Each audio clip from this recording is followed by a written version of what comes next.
All right, this week, the Toronto man's word of the week is par. Kind of short form for, parlay, talk with one another. So let me use it in a sentence for you. I don't really par with Juan too tough because the man loves to use sync up in them sets them. See? Peace.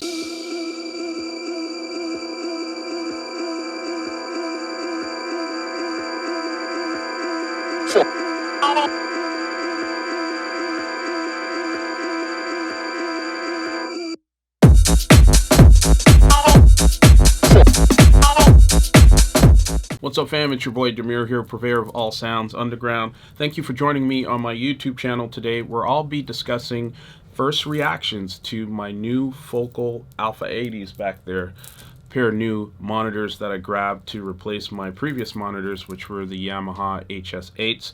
But before I jump into the details, what I need from you is that SLC. Hit subscribe, like, comment, and more importantly, hit the notifications bell to stay in touch with the new videos that we have up and coming on the channel. All right, so just a little bit of background here as to why I moved so quickly in grabbing these new sets of monitors. And there's a few things happening. If you saw my previous video on when and what to upgrade in your studio, I always had my monitors sort of in the back of my mind as something to look at. I was quite used to my Yamaha HS8s, or at least I felt I was quite used to them, but I just noticed, I'd say over the last couple of years, where I've been getting varied feedback from mastering engineers on things to look at, and I was like, okay, well, I think my monitoring situation is pretty cool,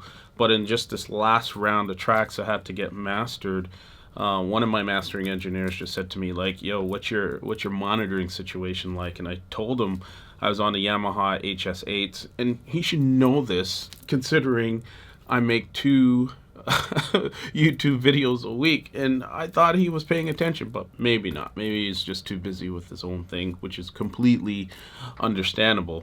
But anyway, he started to laugh at me like they're a pair of KRKs. And I think KRK monitors are absolutely horrendous because they're so colored on the lower end of the frequency spectrum. And good to start out, don't get me wrong. I know people love those monitors just to start out, but I wouldn't say they're professional monitors. But I also wouldn't say the Yamaha HS8s are in the same league.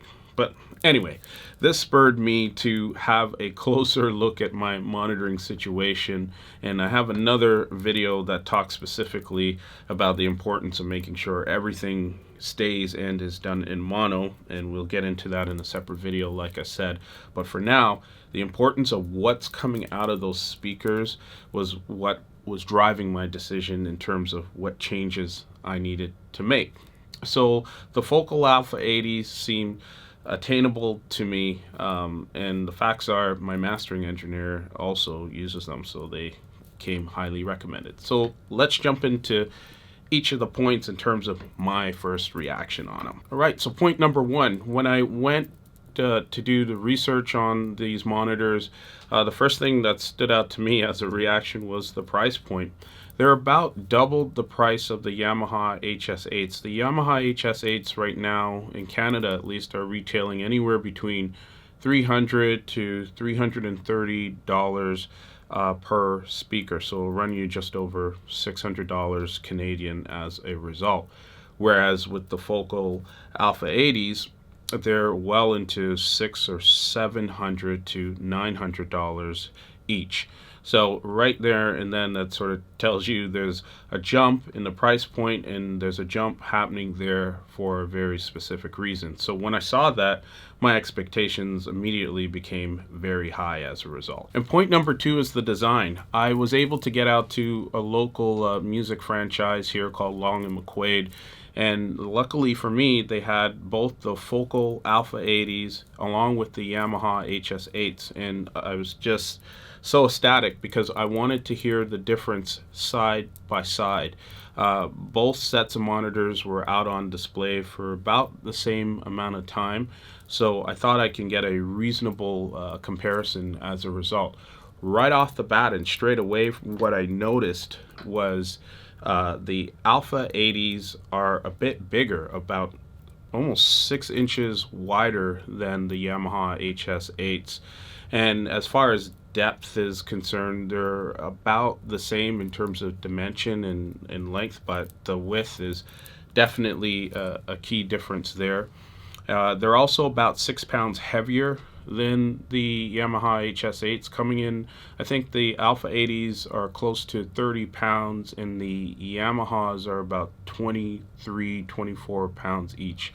So it's a bit heavier, but the design is beautiful.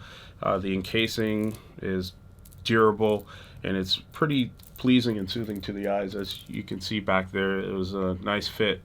Because they are a bit wider than the HS8s, unfortunately, I was unable to keep the HS8s. I was going to use them as reference monitors that I could flip back and forth in between, but it just didn't make sense for my setup. There's just simply not enough room, but visually very appealing to the eyes, and it's a great modern contemporary design for any studio. All right, so point number 3, let's talk about the sound and first reactions, and I'll show a frequency response curve for each set of monitors here, because I obviously have my room treated, but I still wanted to go through the exercise of calibrating my room to the monitors and to make sure that I'm hearing exactly what I expect. So I'll show you the diagrams for each in this video shortly, but the one word I can use to characterize what I heard out of these speakers for the first time in comparison to the Yamaha HS8s is the word clarity. I really feel that with these monitors I'm able to hear a lot more detail across the frequency spectrum that I didn't necessarily get from the Yamahas. From the Yamahas, when I purchased it about 8 years ago, I really felt, wow, these are a great set of flat reference speakers to get you into the market. But now that I've been at this for some time, and these last 5 years doing this very professionally, these are the right sets of monitors to level up your game. I thought my mastering engineer was just being a little bit exaggerated and exuberant about it, but he was absolutely right. The moment I heard what was coming out of those speakers, and it happened to be a record that I was very familiar with, it's Jay Dilla's Donuts. So I've listened to that album over and over and over again, and I was lucky that that was the type of reference music being played, not only because I make hip-hop beats in addition to electronic music, but having heard that record and knowing that it's very sample heavy, and to hear them between the monitors and the clarity that came out from it gave an entirely different experience of that album, a very pleasing experience at that. Like the low end was quite tight, with, you know, the clarity as I was mentioning. The high end was just there and balanced. I was just hearing a lot more things. You know, there's a few parts where I'd say in the low mid range where I thought it was a little boxy, and that could just be me and how I heard it, and as well how it operates within this room.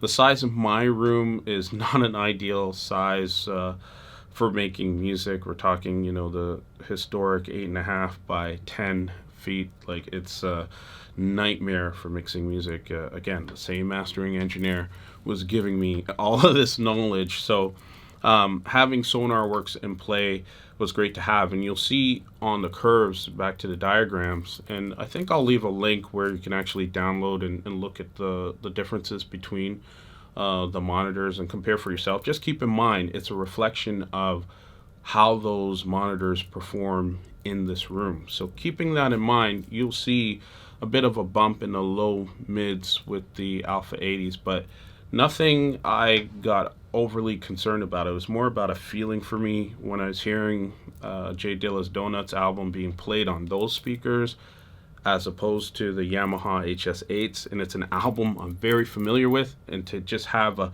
completely different and renewed experience, a pleasing experience with that record, I was like, okay, I'm sold. So definitely clarity is the name of the game when it comes to these monitors. Point number 4, a surprising feature that I only discovered once I got these set up here in my room was there's a standby mode for these monitors, meaning they actually kind of power down after 30 minutes of not receiving a signal through them.